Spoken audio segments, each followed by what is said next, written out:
చెప్తా. యా సభా సరస్వతికి నమస్కారం. రాబిన్ హుడ్, మైత్రి మూవీస్.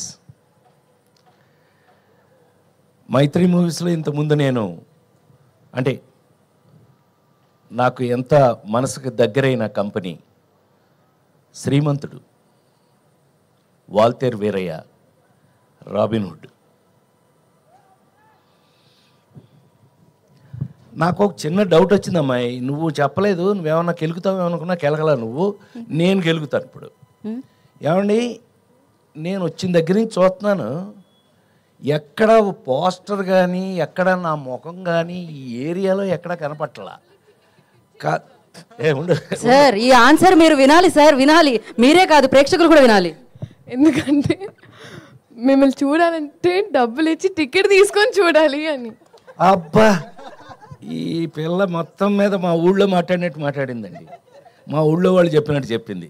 నిజమేలే, నువ్వు కొంచెం తెలివైందనివి, కొంచెం కాదు బాగా తెలివైంది. అమ్మో, నువ్వు జాగ్రత్త నోట్ చేయి.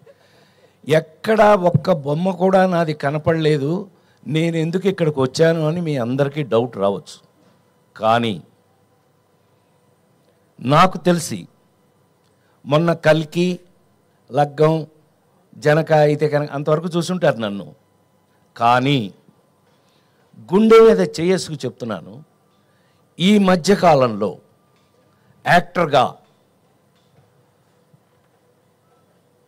రాబిన్ హుడ్ సినిమాలో నటించిన తర్వాత ఒక్కసారి మళ్ళీ నాకు నా పాత హీరో రోజులు గుర్తొచ్చాయి. హీరో రోజులు అని అంటే లేడీస్ టైలర్ దగ్గర నుంచి హీరోగా యాక్ట్ చేసినంత వరకు చప్పట్లు కొట్టాలి అక్కడ. ఎన్ని ఇంకా అయ్యే సినిమాలు చూస్తున్నారు కదా, ఎంటర్టైన్మెంట్ అండి. ప్రైమ్ మినిస్టర్ దగ్గర నుంచి మీ వరకు అందరూ చూశారు కదా. అలాంటి రోజులు మళ్ళీ నాకు గుర్తు చేసిన రాబిన్ హుడ్ సినిమా.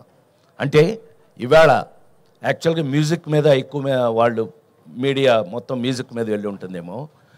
ఒక్క సీను నాదేస్తే మీకు ఓపెన్గా, నితిన్ నాకు బిడ్డ లాంటి వాడు, ఊరికే నా ముందు నేను హీరోని అని అట్లా ఏం అసలు నాకు హీఈస్ లైక్ మై సన్. అట్లాగే శ్రీలీల మా పిల్ల. ఇవాళ కొత్తగా మాకు జాయింట్ అయినవాడు ఎవరో కానంటే వెంకీ కుడుముల. ఇతను ఇంతకుముందు 2 సినిమాలు బాగానే తీశాడండి అని అనుకున్నాను. కానీ ఇది విన్న తర్వాత, రాబిన్ హుడ్ అనే ఈ సబ్జెక్ట్ విన్న తర్వాత